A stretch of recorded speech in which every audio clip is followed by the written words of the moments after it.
नमस्कार, सत श्री अकाल, राम राम। आप सभी का स्वागत है मेरे चैनल सनोलॉजी में। सनोलॉजी जिसका मकसद है आपके अंदर के सूरज को जगाना, आपके अंदर की रोशनी को बाहर निकालना। और आज आपकी रोशनी को हम जगाएंगे आपको बताकर कि किस तरह आप मार्स को, मंगल को अपनी कुंडली में ठीक कर सकते हैं। क्यों मंगल की आज बात हो रही है? क्योंकि आज के दिन मंगल ने अपने घर को बदला है। मंगल ने ट्रांजिट किया है लियो से वर्गो में, सिंह राशि से कन्या राशि में। आज हमारे मंगल देवता गए हैं और सितंबर 13 तारीख तक, 13 सितंबर 2025 तक अब वो विराजमान रहेंगे वर्गो में, कन्या राशि के अंदर। अब क्या कुछ मंगल हमारे ज़िंदगी में करते हैं और किस तरह से अगर उसे ठीक किया जाए तो अमंगल होने से बचा जा सकता है, और ख़ास तौर पर इस ट्रांजिट के अंदर क्या कुछ चीज़ें हमें करनी चाहिए सो दैट कि हम उसका गुड रिजल्ट निकाल सकें, उसी के बारे में आज बात करेंगे। और सबसे पहले हम जो बात करने वाले हैं वो है, समझने की जो बात है वो है मंगल की। आप में से बहुत लोग एस्ट्रोलॉजी में शायद जानते होंगे, आप लोगों का इंटरेस्ट होगा। आप खुद हो सकता है कि एस्ट्रोलॉजी पढ़ रहे हों। जिस तरह से मैं अपने आप को 20 साल एस्ट्रोलॉजी करने के बाद भी कहता हूँ कि मैं अभी बहुत ही कम एस्ट्रोलॉजी को जानता हूँ। शायद मैं 20 या 25% से ज़्यादा एस्ट्रोलॉजी को आज तक नहीं समझ पाया, इतने साल देने के बाद भी, एक्टिवली देने के बाद भी। पहली बात तो एस्ट्रोलॉजी की ब्रांचेस बहुत बड़ी हैं। ये वृक्ष इतना बड़ा है कि जिसकी हर टहनी में आपको कुछ ना कुछ सीखने को मिलेगा। चाहे वो वैदिक एस्ट्रोलॉजी की बात हो, जेमिनी एस्ट्रोलॉजी की बात हो, बीएनएन की बात हो। अब तो अगर आज हम कंटेम्प्रेरी वर्ल्ड की बात करते हैं, आजकल के वक्त की बात करते हैं, तो एस्ट्रोलॉजी को आगे न्यूमरोलॉजी के अंदर, जो कि पहले नहीं होता था। ये जो न्यूमरोलॉजी है, ये कहीं वैदिक एस्ट्रोलॉजी में इसका कोई जिक्र नहीं है, लेकिन हाँ, प्लैनेट्स को नंबर्स के ऊपर इनको जोड़कर देखा जाता है। फिर टैरो कार्ड्स आ गए हमारे यहाँ पर। वास्तु है बिल्कुल, लेकिन वास्तु बिल्कुल अलग है एस्ट्रोलॉजी से। वास्तु का एस्ट्रोलॉजी से एज सच कोई डायरेक्ट कनेक्शन नहीं है, लेकिन हाँ, इनडायरेक्ट कनेक्शन है बिल्कुल, एस्ट्रो वास्तु के अंदर है। हमारे जो दिशाएं हैं वो बिल्कुल जिस तरह से हमारा चार्ट होता है, जिसको हम अपना टेवा बोलते हैं, जिसको हम अपना कुंडली बोलते हैं, वैसे ही जो डायरेक्शंस हैं, हमारी 4 डायरेक्शंस हैं, ईस्ट वेस्ट नॉर्थ साउथ, वो आपकी कुंडली में भी नज़र आती हैं और वास्तु में भी उस तरह से जो है चीज़ों को देखा जाता है। खैर, बात फ़िलहाल मंगल की हो रही है, तो सबसे पहले हम मंगल को जान लेते हैं कि मंगल है क्या। मंगल मंगल एक ऐसा प्लैनेट है जो फुल ऑफ एनर्जी है। ये एक आग का गोला है और इसके अंदर इतनी ऊर्जा है, अगर आप इसको कंट्रोल नहीं करेंगे तो वो ऊर्जा आपको खराब करेगी। और अगर आप इस ऊर्जा को सही तरह से इस्तेमाल भी नहीं करेंगे तो भी आपका नुकसान है। ये गहरी बात है, थोड़ा समझने की कोशिश कीजिए कि दो दो तरफ हैं इसकी, मंगल की ऊर्जा को हमको नेगेटिव तरीके से भी यूज़ नहीं करना है और उसमें से उसकी पॉजिटिविटी को भी निकालना है, मतलब उसको यूज़ भी करना है सो दैट वो हमें अच्छा रिजल्ट दे, लेकिन उसकी बैड एनर्जीज को बड़ा कंट्रोल करके रखना है। क्योंकि अगर हम उसको नहीं करेंगे, कंट्रोल नहीं करेंगे, तो हमें एग्रेशन तो देगा, लेकिन उस एग्रेशन से होगा क्या? हमारा नुकसान होगा, हम अपनी मंजिल तक पहुंच नहीं पाएंगे।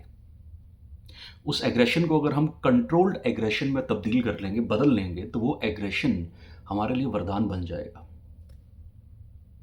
फियरलेस है मंगल, कॉम्पिटिटिव है, उसको पसंद है, कंपटीशन पसंद है, उसको चैलेंजेस पसंद है, वो ब्लंट है, एकदम से साफ बात करता है, उससे घुमा फिरा के बात नहीं होती, क्योंकि उसका कोई लेना देना नहीं है। इस घुमा घुमा फिरा के कौन लोग बात करते हैं? बिजनेसमैन लोग काम बात करते हैं। मार्स का कोई लेना देना नहीं है बिजनेस से। मार्स किस चीज़ से जुड़ा है? मार्स हमारे उन प्रोफेशन से जुड़ा है जो बहुत स्ट्रेट फॉरवर्ड है। मिलिट्री वाले, हमारे आर्मी जवान, हमारे पुलिस कर्मी, हमारे फायर फाइटर्स, हमारे एथलीट्स, स्पोर्ट्स पर्सन, हमारे सर्जन्स, इनका क्या लेना देना है बिजनेस के साथ? काम करते हैं, एक्शन ओरिएंटेड, एक्शन करना है बस। मार्स हमारा वो है। अब ये मार्स आ गया है वर्गो के अंदर, कन्या राशि के अंदर। अब कन्या राशि है हमारी बुध की राशि। अब कन्या राशि से हम देखते हैं एनालिटिक स्किल्स को देखते हैं, अपनी अकाउंटेंसी को देखते हैं, ऑर्गेनाइज्ड है बहुत ज़्यादा। अब ये सारी चीज़ें तो बहुत बार नहीं होती हैं ना, जब आप ऐसे प्रोफ़ेशन में हैं या ऐसे काम के अंदर हैं जो बहुत ही ज़्यादा आपका गेट गोइंग, एग्रेसिव, या फिर बहुत ही हाई एनर्जी वाला काम है, वहाँ पे आप कई बार बहुत ज़्यादा ऑर्गेनाइज़ नहीं हो पाते हैं, बहुत एनालिटिक नहीं हो पाते हैं, बहुत सॉफ्ट नहीं हो पाते, बहुत हम्बल नहीं हो पाते, बहुत काइंड ऑफ मैनिपुलेटिव नहीं हो पाते, जो कि वर्गो की ट्रेड्स हैं सारी की सारी। तो अब क्या होगा वहाँ पर? अब आपको वहाँ पर उन चीज़ों को कंट्रोल करने की ज़रूरत है, क्योंकि वहाँ पर मार्स आए हैं। मार्स कह रहे हैं कि साहब आके आप इन चीज़ों को कंट्रोल कीजिए, वरना फिर जो आपकी एनालिटिक स्किल्स हैं, जो आपकी लॉजिकल स्किल्स हैं, या आपकी जो आप जितने ऑर्गेनाइज बनने की कोशिश करते हैं, मैं आपको वो ऑर्गेनाइज होने नहीं दूंगा। अब खास तौर पर जो लोग वर्गो के प्रोफेशन के साथ जुड़े हुए हैं, कन्या राशि के प्रोफेशंस के साथ जुड़े हुए हैं, जैसे अकाउंटेंट्स हैं, एनालिस्ट्स हैं, हेल्थ वर्कर्स हैं, टीचर्स हैं, हमारे रिसर्चर्स हैं, हमारे केमिस्ट्स हैं, हमारे एडमिनिस्ट्रेटर्स हैं, ये सब लोग कन्या राशि के प्रोफेशंस के साथ हैं। इन लोगों को खास तौर पर अपने मार्स को, अपनी मार्स की ऊर्जा को कंट्रोल करने की ज़रूरत है, संभाल के रखने की ज़रूरत है। जो आज 4 चीज़ें मैं आपको बताने वाला हूँ, ये 4 चीज़ें सिर्फ मार्स के लिए, उन लोगों के लिए नहीं है कि जिनके वर्गो में मार्स नेटिव चार्ट के अंदर बैठा हुआ है या उसका ट्रांजिट है। कहीं पे भी आपकी कुंडली के अंदर मार्स है, कोई आपको एस्ट्रोलॉजर कहता है कि जी आपका मार्स नीच की राशि में है, कर्क राशि के अंदर नीच का होता है। कोई आपको बोलता है कि जी ये वक्री है, जब आप पैदा हुए थे तो ये फिर रेट्रोग्रेड मोशन के अंदर था, या फिर वो अच्छा प्लेस नहीं है, कहीं ना कहीं शनि के साथ है, या फिर और कुछ जो प्लैनेट्स हैं, राहु केतु, उनके इफ़ेक्ट्स हैं उसके ऊपर, बहुत बढ़िया रिजल्ट नहीं दे रहा है। तो साहब मैं आपको आज 4 चीज़ें बताने वाला हूँ। ये 4 चीज़ें अगर आप कर लेंगे, कहीं पे कोई दूध चढ़ाने की ज़रूरत नहीं है, कहीं पे जाके आपको कोई बहाने की ज़रूरत नहीं है। देखिए, मैं ये नहीं कहता कि ये रेमेडीज़ काम नहीं करती हैं, बिल्कुल करती होंगी। जो लोगों को इसका अच्छा रिज़ल्ट मिला है, बिल्कुल वो भी काम करती होंगी। मैं बिल्कुल भी इसके डिनायल में नहीं हूँ, ना मैं ये कहता हूँ कि जो मैं आपको बता रहा हूँ, पहली बात तो जो मैं आपको बता रहा हूँ वो रेमेडीज़ ऐसी नहीं है कि आपको कुछ इस तरह का कुछ करना है। ₹1 का खर्चा नहीं है, ज़ीरो। सिर्फ़ आपको कुछ तब्दीलियाँ लेकर आनी है। अगर वो तब्दीलियाँ अपनी ज़िंदगी में अगर आप ले आएँगे, तो मैं गारंटी के साथ कह रहा हूँ कि आपको वो प्लैनेट जो भी आपकी कुंडली के अंदर है, वो बहुत नेक्स्ट लेवल रिज़ल्ट देने वाला है। पिछली बार हमने बात की थी सैटर्न की, आज हम बात कर रहे हैं मार्स की, मंगल की। तो 4 चीज़ें अगर आप मार्स की ठीक कर लेंगे, तो मैं बाय गॉड की कसम कह रहा हूँ, आपकी ज़िंदगी में मार्स, मंगल हमेशा मंगल रहेगा, कभी अमंगल नहीं होगा। वो 4 चीज़ें हैं। जैसा मैंने आपको बताया था कि हाई ऑफ एनर्जी है इसके अंदर, बहुत ही एनर्जी है इसके अंदर। उसका हाई एनर्जी लेवल है, मतलब इतना ज़्यादा कि आप कंट्रोल नहीं कर सकते। तो अपनी एनर्जी को कंट्रोल करने के लिए क्या करना चाहिए हम लोगों को? एक्सरसाइज करनी चाहिए।